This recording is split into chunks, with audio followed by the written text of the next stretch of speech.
Welcome to Bengaluru अखबार। मैं हूं आपके साथ अशफाक अहमद सिद्दीकी।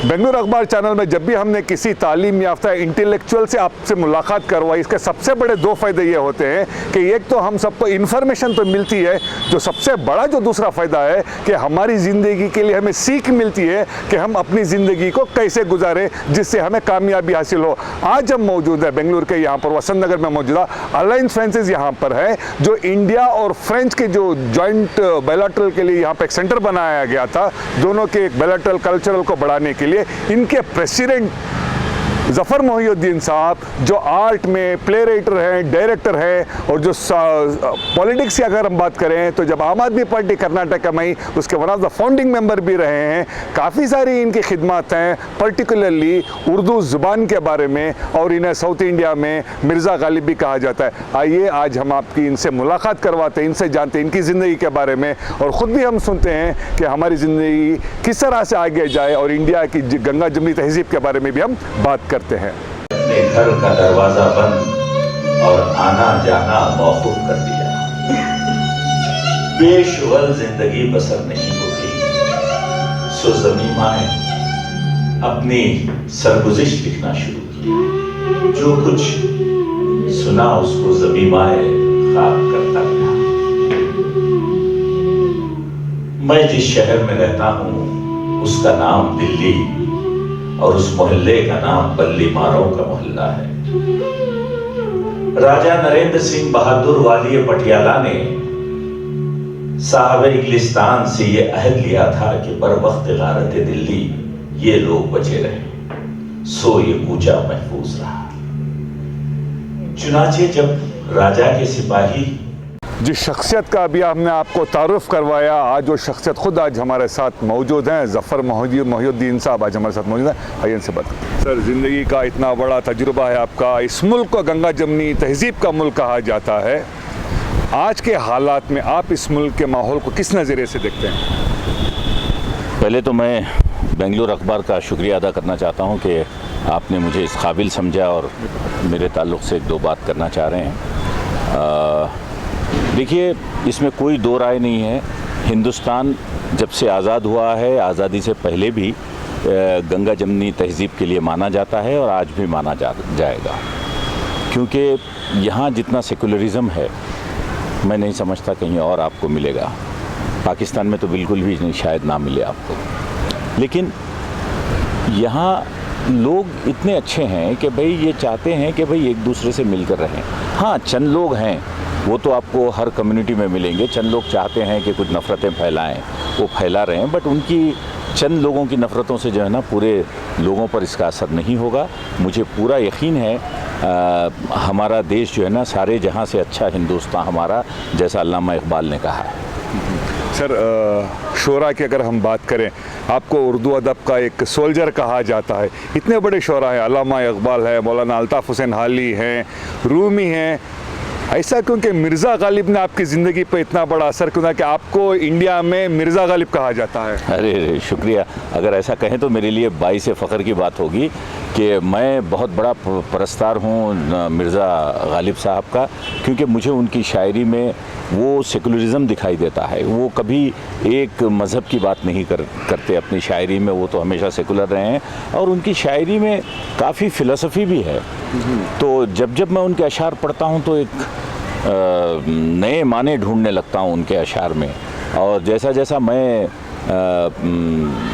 मैच्योर होता जा रहा हूँ और मेरी नॉलेज बढ़ती जा रही है, तो मुझे लगता है कि गालिब साहब ने बहुत पहले बहुत कुछ कह गए हैं, तो इसलिए मेरा दिल किया कि उनके नाम पर एक प्ले करूं। जैसे गुलजार साहब ने एक सीरियल बनाया था, जी। तो मैं चाहता हूं कि एक नाटक उनके नाम से करूं, और वो मैं कर रहा हूं। वो ज़िक्र गालिब के नाम से मेरा ड्रामा है, जिसमें मैं उनके खतूत पढ़ता हूं, जिसको कथक के डांस में नंदिनी मेहता ने कोरियोग्राफ किया है। स्मिता श्रीनिवासन उसको कथक के डांस में पेश करती है, और रघुपति जा गालिब के गज़ल गाते हैं। ये लोगों को बहुत पसंद आया। ये प्ले मैंने इंडियन कॉन्सुलेट दुबई में भी किया था। हैदराबाद में बहुत अच्छा रिस्पांस रहा इसका। अब मैं दिल्ली में करने जा रहा हूँ 4 दिसंबर 2022 को। मेरा शो दिल्ली में LTG ऑडिटोरियम मंडी हाउस में है। सर अगर इंडो यहाँ की इस जगह की हम बात करें जो इंडिया और फ्रांस के बीच में जो कल्चरल एक्सचेंज सेंटर बना है, तो हमने देखा कि यहाँ पर ब्यूरोक्रेट्स को ज़्यादातर यहाँ पे प्रेसिडेंट चुना गया है। ये पहली बार हम देख रहे हैं कि एक person representing the art, the to mister Zafar Mohiuddin a minority, ये कैसे मुमकिन हुआ सर? नहीं, ये ऐसा है। देखिए, मैं तो 35 साल से थिएटर वगैरह करता आ रहा हूँ। मुझे आर्ट और कल्चर से मोहब्बत है। मैं यहाँ का मेंबर था, तो मुझे नहीं मालूम था कि लोग मुझे इतनी मोहब्बत से यहाँ प्रेसिडेंट चुनेंगे। काफ़ी लोगों ने सबसे ज़्यादा वोट्स मुझे दिए और मैं यहाँ 2 साल अलियांस फ्रांसे का प्रेसिडेंट रहा। अब फिर इलेक्शंस होने वाले हैं, देखेंगे उसमें क्या होता है। लेकिन मैं शुक्रगुजार हूँ इन तमाम मेंबर्स का जिन्होंने मुझे काबिल समझा और मुझे चुना। और मैं यहाँ प्रेसिडेंट बनने के बाद भी मैं बहुत से शोबों पर काम किया, जैसे कि इस ऑडिटोरियम का नाम मैंने चिरंजीवी सिंह साहब के नाम से रखा, जो 10 साल यहाँ के प्रेसिडेंट थे। एक बहुत ही जाना माना यहाँ का एम्प्लॉई जोसेफ, जो 40 साल अलियांस फ्रांसे के साथ मेहनत की, उसके नाम से मैंने जोसेफ स्क्वायर रखा। और एक डांस टीचर श्रीधर थे, जो काफ़ी बच्चों को डांस सिखाए, जो बड़े सेलिब्रिटीज़ हो गए हैं और बड़े मिस इंडिया, मिस वर्ल्ड हो गए हैं।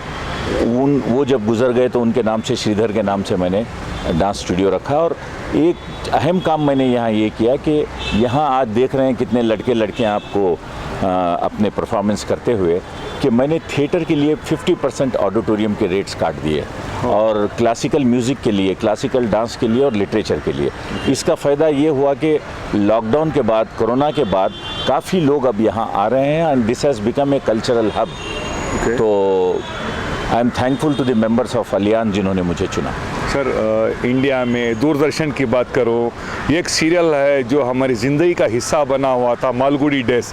कई लोगों को पता नहीं कि जफ़र मोहिउद्दीन साहब वो शख्स है जिन्होंने कई सारे कैरेक्टर को वॉइस ओवर का उसमें काम दिया हुआ है। कुछ जानते हैं लेकिन ज़्यादातर नहीं जानते। वो मालगुडी डेज़ इंडिया की तहज़ीब का हिस्सा है। सर आपका रिलेशन शंकर नाग के साथ कैसा जुड़ा और उसके बारे में आप क्या कहेंगे? देखिए, उस वक्त मैं इंजीनियरिंग पढ़ रहा था आर्किटेक्चर UEC कॉलेज में। तो किसी ने बुलाया कि सीरियल चल रहा है, मैं थिएटर कर रहा था, तो मैं जाके ऑडिशन दिया तो मुझे सेलेक्ट कर लिया और शंकर नाग को मैं बहुत पसंद आया। उसके बाद शंकर नाग से मैं बहुत करीब रहा। तो शंकर नाग को मेरी आवाज़ पसंद आई, उनकी वाइफ अरुंधति नाग को मेरी आवाज़ पसंद आई। तो तकरीबन मालगुडी डेज़ में 1-2 कैरेक्टर्स के लिए मैंने डबिंग की है और वही मेरे लिए वर्कशॉप भी थी अपनी आवाज़ को सुधारने की, और वहाँ से बहुत कुछ सीखा मैंने। फिर बाद में चलकर मैंने 13 एपिसोड के डायलॉग्स भी लिखे और वो शंकर नाग के साथ जो वक्त गुजरा मेरा, वो बहुत कुछ सीखा मैंने उनसे। बड़े डायनेमिक डायरेक्टर थे लेकिन बहुत जल्द गुजर गए, वक्त ने उनको बहुत जल्द ले लिया। लेकिन अगर आज रहते तो शायद पता नहीं क्या क्या करते। गिरीश कर्नाड से भी मेरी मुलाकात वहीं से हुई और गिरीश साहब के भी करीब रहा मैं। उनके सीरियल्स को डायलॉग लिखे और उनके डॉकू ड्रामा को वॉइस दी मैंने।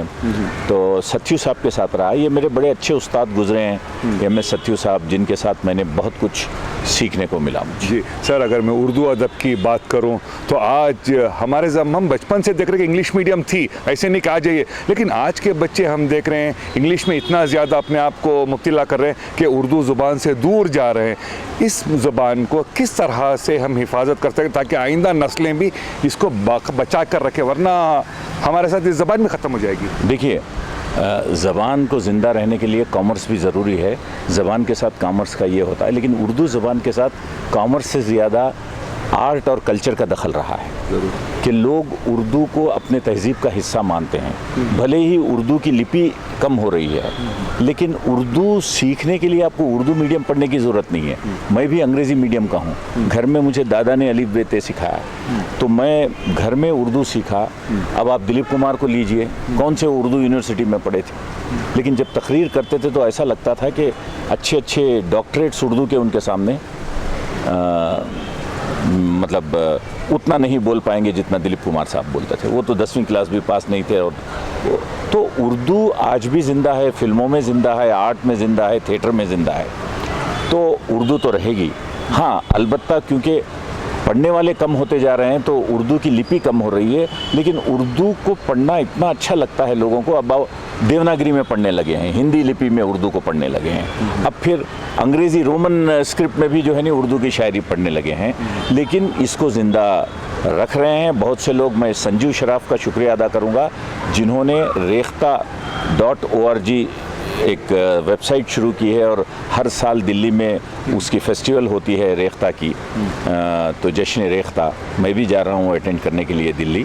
तो ये तमाम चीज़ें मुझे लगता है ज़िंदा रखेंगी और आने वाली नस्लें भी जो है नहीं, अब तो मैं देख रहा हूँ जिनकी मादरी ज़ुबान उर्दू नहीं है वो लोग उर्दू सीखने लगे हैं, NCPL के कोर्सेस कर रहे हैं और दूसरे और ज़रायों से जो है ना उर्दू सीख रहे हैं, इवन रेख्ता से उर्दू सीख रहे हैं।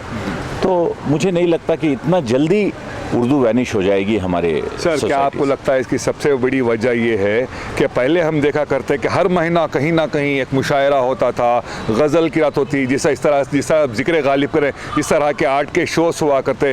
क्या महंगाई ने इन चीज़ों को मार दिया कि आज उतने पैसे नहीं मैसर होते, वक्त नहीं है लोगों के पास अपने बच्चों को पाल पोस कर बड़ा करने के लिए? ये भी एक वजह है सर। नहीं, देखिए क्या हो रहा है कि इंग्लिश मीडियम पिछले 150 साल से जब से कॉन्वेंट शुरू हुए हैं हिंदुस्तान में, जब अंग्रेज़ आए तो वहाँ से जो क्या हुआ कि रीजनल लैंग्वेजेस पर असर पड़ा है, ना सिर्फ उर्दू पर बल्कि दूसरे रीजनल लैंग्वेजेस पर असर पड़ा है, क्योंकि उर्दू तो हिंदुस्तान में पैदा हुई, यहीं पली बड़ी। अब लोगों को काम के लिए अंग्रेज़ी चाहिए, अब इवन आपका इंटरनेट अंग्रेज़ी में है और आप हर जगह अंग्रेज़ी में एक दूसरे को और दूसरे कंट्रियों से कनेक्ट करने के लिए आपको अंग्रेज़ी चाहिए। इसमें क्या हो रहा है कि माँ बाप जो है ना बच्चों को अंग्रेज़ी मीडियम स्कूल भेज रहे हैं, तो लेकिन जिनको शौक़ है वो उर्दू सीखते हैं। अब उर्दू मीडियम के स्कूल भी कम होते जा रहे हैं, फिर भी कर्नाटक में उर्दू मीडियम स्कूल्स अच्छे हैं compare to UP and Bihar. वहाँ तो उर्दू ऑलमोस्ट वैनिश हो गई। एक ज़माने में उर्दू का गढ़ था उत्तर प्रदेश, लेकिन फिर भी ज़िंदा है। मुझे लगता है कि भाई ये उर्दू का शौक़ ऐसा है कि लोग जब सुनते हैं उनके कानों को इतनी मीठी लगती है, वो सीखने की कोशिश करते हैं, भले ही उनकी मादरी ज़ुबान हो या ना हो।